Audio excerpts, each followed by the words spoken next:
പയ്യന്നൂരിൽ യുവതി ദുരൂഹ സാഹചര്യത്തിൽ മരിച്ച നിലയിൽ. മാതമംഗലം കോയിപ്ര സ്വദേശി അനിലയെയാണ് മരിച്ച നിലയിൽ കണ്ടെത്തിയത്. കൊരവയലിലെ ഒരു വീട്ടിലാണ് മൃതദേഹം കണ്ടെത്തിയത്. ഈ വീട്ടിൽ താമസക്കാർ ഉണ്ടായിരുന്നില്ല. വീട് നോക്കാൻ ഏൽപ്പിച്ച യുവാവും തൂങ്ങി മരിച്ച നിലയിൽ കണ്ടെത്തിയിട്ടുണ്ട്. വിവരങ്ങളുമായി എം സന്തോഷ് ചേരുകയാണ്. സന്തോഷ്, സംഭവം കേൾക്കുമ്പോൾ തന്നെ വലിയ രീതിയിലുള്ള ദുരൂഹത ഇതിൽ ഒളിഞ്ഞിരിക്കുന്നതായി മനസ്സിലാക്കാൻ സാധിക്കുന്നു. പോലീസ് എന്താണ് പ്രാഥമികമായി പറയുന്നത്? തീർച്ചയായും അഞ്ജന, കണ്ണൂരിൽ പയ്യന്നൂരിലാണ് ഭർത്തൃമതിയായ യുവതിയെ ദുരൂഹ സാഹചര്യത്തിൽ മരിച്ച നിലയിൽ കണ്ടെത്തിയിരിക്കുന്നത്. മാതമംഗലം കോയിപ്ര സ്വദേശി ആണ് അന്നൂരിലുള്ള, പയ്യന്നൂരിനടുത്ത അന്നൂരിലുള്ള കൊരവയലിലെ തെറ്റി എന്ന് പറയുന്ന അവരുടെ വീട്ടിൽ മരിച്ച നിലയിൽ കണ്ടെത്തിയത്.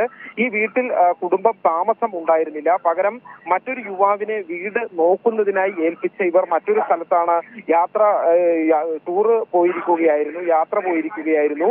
ഈ വീട്ടിലാണ് ഇപ്പോൾ അനില എന്ന യുവതിയെ മരിച്ച നിലയിൽ കണ്ടെത്തിയിരിക്കുന്നത്. വീട് നോക്കാൻ ഏൽപ്പിച്ചിരുന്നത് മാതമംഗലം സ്വദേശിയായ സുദർശൻ പ്രസാദ് എന്ന യുവാവിനെയാണ്. ഈ മരിച്ച അനിലയുടെ സുഹൃത്താണ് ഈ സുദർശൻ പ്രസാദ് എന്നാണ് മനസ്സിലാക്കുന്നത്.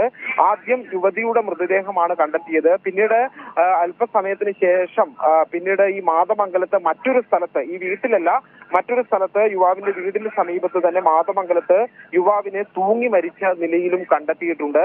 ഈ യുവതിയുടെ മരണത്തിൽ കൃത്യമായ ദുരൂഹതയുണ്ട്. നിലത്ത് മരിച്ചു കിടക്കുന്ന നിലയിലാണ് മൃതദേഹം ഉണ്ടായിരുന്നത്. അതുകൊണ്ട് തന്നെ ഇതിൽ കൃത്യമായ ദുരൂഹതയുണ്ട്. ഏതായാലും പോലീസ് ഇക്കാര്യത്തിൽ ഇപ്പോൾ വിശദമായിട്ടുള്ള അന്വേഷണം ആരംഭിച്ചിട്ടുണ്ട്. സന്തോഷ്, അതായത് ഈ യുവതിയെ കാണാതായതുമായി ബന്ധപ്പെട്ട് പരാതിയോ മറ്റോ കുടുംബമോ മറ്റോ നൽകിയിരുന്നോ? യുവതിക്ക് കുടുംബവുമായി ഏതെങ്കിലും തരത്തിലുള്ള പ്രശ്നമുള്ളതായോ മറ്റോ അറിവുണ്ടോ? എന്താണ് പോലീസ് അതുമായി ബന്ധപ്പെട്ട് പറയുന്നത്? ഈ യുവതിയെ കാണാതായി എന്ന് കാട്ടിക്കൊണ്ട് ഭർത്താവ് ഇന്നലെ പോലീസിൽ പരാതി നൽകിയിരുന്നു. ഈ പരാതിയുടെ അടിസ്ഥാനത്തിൽ പോലീസ് അന്വേഷണവും നടത്തി വരികയാണ്. ഈ അന്വേഷണം നടത്തുന്നതിനിടയിലാണ് ഇപ്പോൾ ഈ മൃതദേഹം കണ്ടെത്തിയിരിക്കുന്നത്. മറ്റെന്തെങ്കിലും തരത്തിലുള്ള കുടുംബ പ്രശ്നങ്ങൾ ഉണ്ടായതുള്ള കാര്യത്തെ സംബന്ധിച്ച് വ്യക്തതയില്ല. ഈ കാര്യങ്ങളെല്ലാം തന്നെ വിശദമായി ഇപ്പോൾ പോലീസ് അന്വേഷിച്ചു വരികയാണ്. പ്രാഥമിക അന്വേഷണത്തിൽ ഈ മരിച്ച അനിലയും അതോടൊപ്പം തന്നെ സുദർശൻ പ്രസാദ് എന്ന യുവാവും ഇവർ സുഹൃത്തുക്കളാണ്, ബന്ധമുണ്ടായിരുന്നു എന്നുള്ളതാണ് ഇപ്പോൾ പോലീസ് കണ്ടെത്തിയിരിക്കുന്നത്.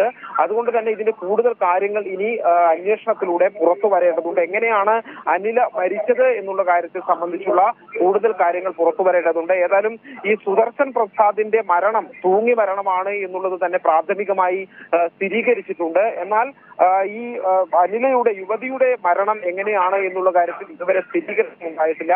അത് ദുരൂഹമായി തന്നെ നിലനിൽക്കുകയാണ്. ഇൻക്വസ്റ്റ് ഉൾപ്പെടെയുള്ള നടപടികളിലേക്ക് പോലീസ് കടന്നിട്ടുണ്ട്. വിശദമായിട്ടുള്ള അന്വേഷണത്തിലൂടെ മാത്രമേ അതിലെ ദുരൂഹത നീക്കാൻ കഴിയുകയുള്ളൂ. ശരി, എം സന്തോഷാണ് വിവരങ്ങൾ നൽകിയത്.